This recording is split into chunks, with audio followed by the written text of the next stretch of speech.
Hi hello नमस्कार. मी शोभा आपल्या चॅनलवरच्या अजून एका नवीन रेसिपीमध्ये तुम्हा सर्वांचे स्वागत करत आहे.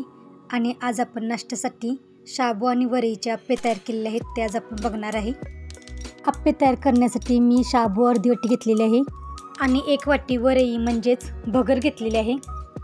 शाबू पहिल्यांदा आपण 3-4 मिनिटे गरम कढईमध्ये परतून घेणार आहे.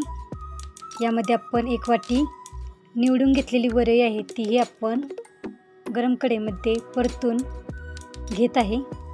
तर जास्त कलर चेंज होईपर्यंत आपल्याला परतत बसायचं नाही आहे, तर फक्त 4-5 मिनिटे आपण शाबू आणि वरई आपण परतून घेतलेली आहे. त्याच कढईमध्ये आपण शेंगदाण्याची चटणी तयार करण्यासाठी आपण शेंगदाणेही भाजून घेत आहे.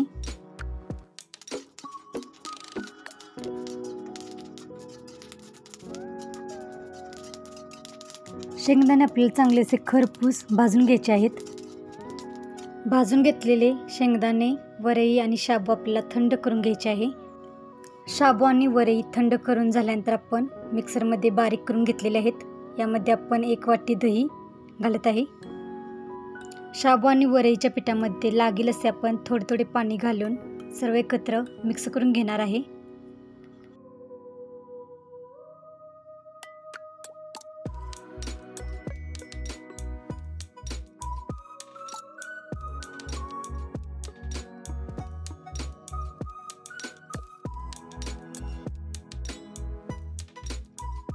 तर या ठिकाणी आपण 2-2.5 वाटी पाणी शाबू आणि वरई भिजवण्यासाठी वापरलेले आहे.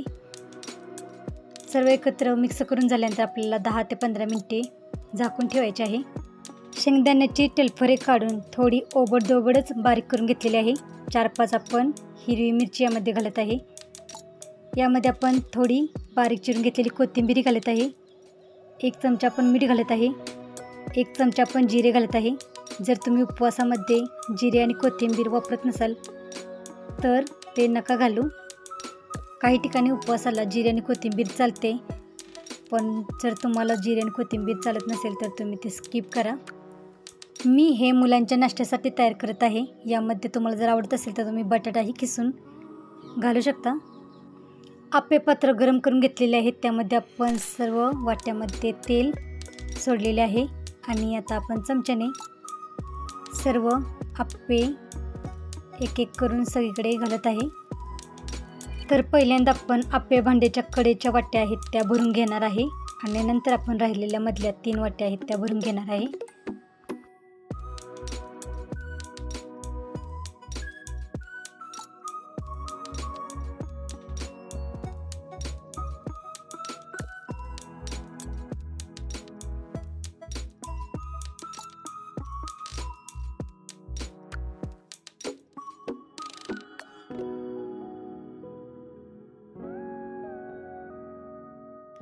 झाकण ठेवून आपण बारीक गॅसवरती आप्पे भाजून घेणार आहे. आप्पे भाजून तयार होत आहेत तोपर्यंत आपण शेंगदाण्याची चटणी तयार करत आहे. त्यासाठी आपण शेंगदाणे घेतलेले आहेत, 3-4 हिरव्या मिरच्या, कोथिंबीर, मीठ, 1 चमचा साखर आणि थोडंसं अद्रक घेतलेलं आहे. 2 चमचे दही आणि पाणी घालून आपण बारीक करून घेतलेलं आहे. तर अशा पद्धतीने आपण शेंगदाण्याची चटणी तयार केलेली आहे. पुन्हा एकदा सांगत आहे, जर यामधील एखादा पदार्थ उपवासासाठी जर तुम्हाला चालत नसेल तर तो तुम्ही स्किप करा. काही ठिकाणी दूध आणि फळाहार घेऊनही उपवास केला जातो. तर आपण आप्पे भाजून तयार झालेले आहेत की नाही ते चेक करूया. बारीक गॅसवरती आपण आप्पे 5-7 मिनिटे भाजून घेतलेले आहेत. भाजून घेतलेले आप्पे आपण पलटी करून घेत आहे.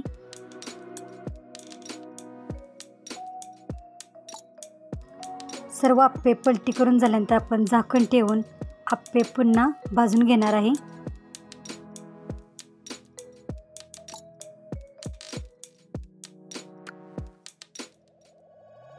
सर्व आप्पे आपण पलटी करून घेतलेले आहेत. झाकण ठेवून आपण आप्पे 5-7 मिनिटे अजून भाजून घेणार आहे.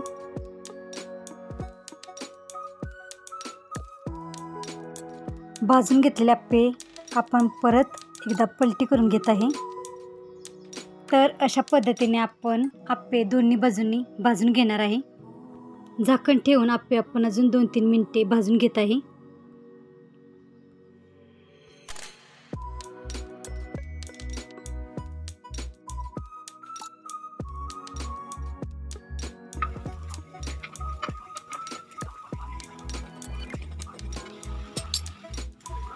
तर अशा पद्धतीने शाबूचे आणि वरईचे आप्पे तयार झालेले आहेत। आप्पेसोबत खाण्यासाठी आपण शेंगदाण्याची चटणी तयार केलेली आहे।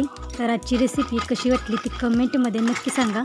चॅनलला अजून सबस्क्राईब केलं नसेल तर चॅनलला सबस्क्राईब करा।